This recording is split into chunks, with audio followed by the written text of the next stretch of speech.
নমস্কার বন্ধুরা, আমি সোমা। তো চলে আসলাম আজকে শীতকালে রাতে গরম গরম বেগুন ভাজা আর যদি থাকে গরম গরম খিচুড়ি, তাহলে কীরকম ব্যাপারটা জমে যায় না? তো সেরকমই একটা রেসিপি নিয়ে আমি চলে আসলাম। বেগুনটা প্রথমে ভেজে তুলে নিলাম, তারপরে একে একে মুগ ডালটা ভেজে নিচ্ছি।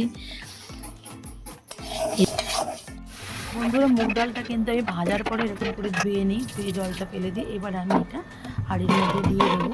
বেশ কিছুক্ষণ পরে আমি কিন্তু চালটাও দিয়ে দেবো। যদিও আমি কিন্তু চালটাও কিন্তু ধুই। অনেকে গোবিন্দভোগ চাল বলে কি ধুতে নেই বা না ধুয়েও দেওয়া যায়, বাট আমি কিন্তু না ধুয়ে দেবো না, একবার দেবো। কেন কি বেশি ধুলে তো সেন্টটা নাকি চলে যায়, তো এটা আমি একবার ধুয়েছি। এদিকে সবজিগুলো আমি এদিকে ভাজা শুরু করে দিয়েছি। তো আমি হাঁড়ির মধ্যে আমি একটুখানি নুন হলুদটাও দিয়ে দিলাম।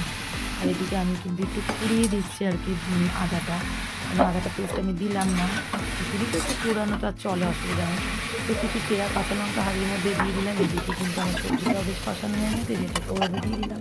আর আমি একটু সাইডে আমি একটু আলাদা করে আমি একটু ফোড়নটা করে নেব।